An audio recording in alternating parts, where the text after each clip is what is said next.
Je, unazifahamu siri za Masai na sababu kubwa ya Masai kutokuvaa nguo ya ndani, yaani inamaanisha boxer au chupi? Masai bana ni mtu pekee na ni kabila pekee ambao hawatumii nguo ya ndani aina ya chupi au boxer. Kaa hapo basi usikilize. Na mpenzi mtazamaji wa No Stress TV, siku ya leo nimetembelea kijiji cha Wamasai ambako nimekwenda kupiga story na mojawapo wa Masai amefunguka mengi ya kutosha na simulizi zinazohusiana na mila na desturi za Kimasai. Nikusihi tu kaa chonjo hapo, usitoke, usiende mbali na screen yako ili kutazama na kusikiliza historia nzima kutoka kwa Masai ambaye ameamua kufunguka siri iliyojificha na nzito ya Mwafrika pamoja na Masai. Amesema kwamba Masai yuko ridhaa ndugu yake kulala na mke wake, kwani inakuwa kama kumtolea mikosi na kumletea baraka kwenye familia yake. Basi tumsikilize kidogo. No Stress TV.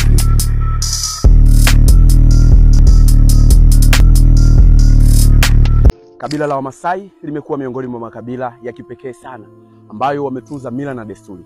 Kuna maswali mengi ulisha kujiuliza kuhusu Wamasai. Sasa leo nakupatia majibu. Mimi nipo hapa katika Kreta ya Ngorongoro na nimetembea. Tuanze jambo namba moja mpaka mwisho. Jambo namba moja. Wamasai hawatairi kijana chini ya umri wa miaka 18.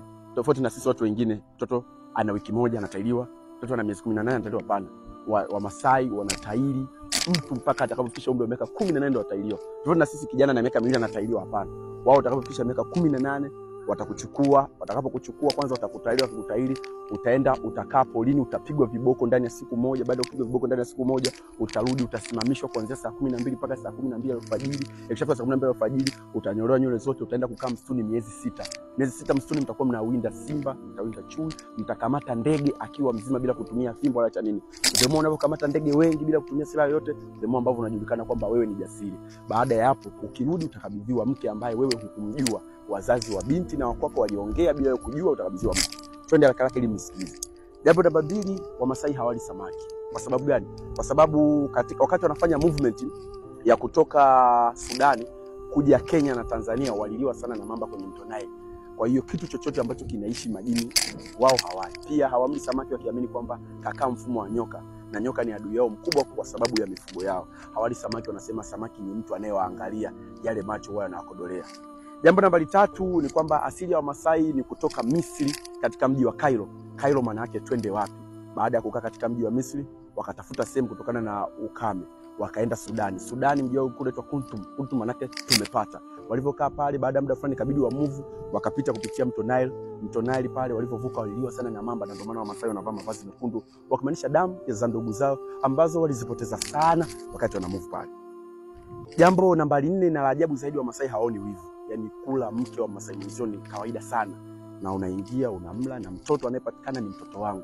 Yaani wewe mwanaume unaweza ukaja kwa mke wangu ukamla, na mimi nikiwa naona unaula siwasumbui, na mtoto anayepatikana ni wa kwangu. Wao wanaamini ni zawadi, pili unanitolea nuksi. Kwa ni kitu cha kawaida. Na Wamasai wengi ambao nimekutana nao hapa wakwambia mimi na mtoto ambaye si wangu, na mke wa mtu unamuita tu jioni unamla, na mume wake anajua, na ni kitu cha kawaida. Jambo namba 5, mkuki una thamani sana kwa Masai. Kwa Masai mkuki ni kama mtu. Cha kwanza uruhusiwi kulazwa. Cha pili ni kitu ambacho kinathaminiwa sana. Kwa hiyo kwa Masai mkuki ni kitu ambacho kinathaminiwa sana. Jambo namba 6 ni kwamba kifo kwao ni laana. Ndio maana ni ajabu sana kukuta msiba wa Masai. Kwa Masai kifo kwao ni laana. Akifa mtu katika boma ni kama hivyo ambavyo unaona. Aidha wamwache mtu ndani wao waondoke, au waende kwenye kichuguu. Wanachimba kichuguu, kwa kichuguu kina mtu, wanachimba kichuguu wanaitupa maiti pale ili iliwe na wale mtu wa haraka. Jambo namba 7, Wamasai hawana dini. Wamasai ukiuliza utakwambia tu mimi Mkristo, lakini wenyewe wanakuambia hawaamini Yesu, hawaamini mtume. Wao huwa wanaabudu kwenye milima mikubwa, hasa mlima Oldonyo Lengai, wanaabudu pia kwenye mti. Yes, na huwa wanafanya hayo matambiko kila mwaka. Huwa wanatoka wanachukua kondoo wanapeleka pale, wanaomba wanachoomba na maisha yanaenda. Jambo namba 8, Molani hachanganyiki na Oraiboni. Oraiboni ni kijana mdogo ambaye hajatairiwa. Molani ni yule ambaye tayari kashatairiwa, amepita jeshini miezi 6. Ninaposema jeshini maanisha kwenye mateso yao wao. Kwa hiyo Molani ni mtu mwenye thamani sana, hachanganyiki na Oraiboni. Na ni vigumu kumkuta Molani anaongozana na Oraiboni. Oraiboni akimwona Molani anapita huku, Molani anapita huku. Molani ni kama mimi, kijana ambaye tayari nitakuwa nimetairiwa, nimeshafikisha miaka 18 na kwenda juu. Oraiboni ni chini yake. Jambo namba 9, vyuma havigonganishwi. Kwa Wamasai kosa kubwa sana kugonganisha vyuma, kwa sababu wanapandisha morali. Yaani kuchukua vyuma kugonga ndio zile sauti zinafanya pande morali. Na nilikosea hapa nikafanya hivyo. Nusu niite mma. Jambo namba 10 ni kwamba mifugo ina thamani sana kwao. Kwa Wamasai mifugo ni kila kitu, ni utajiri wao. Wenyewe wanakuambia bora alife mimi kuliko kufa mfugo. Wao wanathamini sana mifugo. Na ukitaka kufa haraka usijiushe kwenye gorofa wala usichukue bunduki. Njoo kwa Masai, iba mfugo. utaeleza. Jambo nambari 11, kengele kwa mifugo yao inamaanisha cha kwanza kufukuza wanyama. According to wao wamesema kwamba simba peke yake ndio waogopa ile kengele. Ila kengele ambayo inafugwa kwenye kondoo, mbuzi na ng'ombe ni kwa ajili ya kufukuza wanyama kama chui na wanyama wengine. Lakini pia ni ishara kwa mfugaji ambaye anafuga kwamba mifugo yake inaondoka. Jambo nambari 12 nishalielezea kwamba Wamasai waziki. Na jambo nambari 13, wanathamini sana wanawake. Wamasai ni watu ambao mwanamke kwao ni kitu cha thamani sana. Wanamthamini ikimaanisha kwamba huwa hanyanyaswi wala hateswi. Kwa hiyo kwao ni kitu cha luxury sana kwao. Hayo ndio mambo 13 ya haraka ambayo ulikuwa unatakiwa ujue kuhusu Wamasai. Jambo la mwisho nilodokeza niuliza kwa nini hamnaga Wamasai albino? Wakasema kwao akizaliwa albino, akazaliwa kilema. Tusiongee lugha TikTok akatufungia. Akizaliwa albino, akizaliwa kilema, kimya imeisha.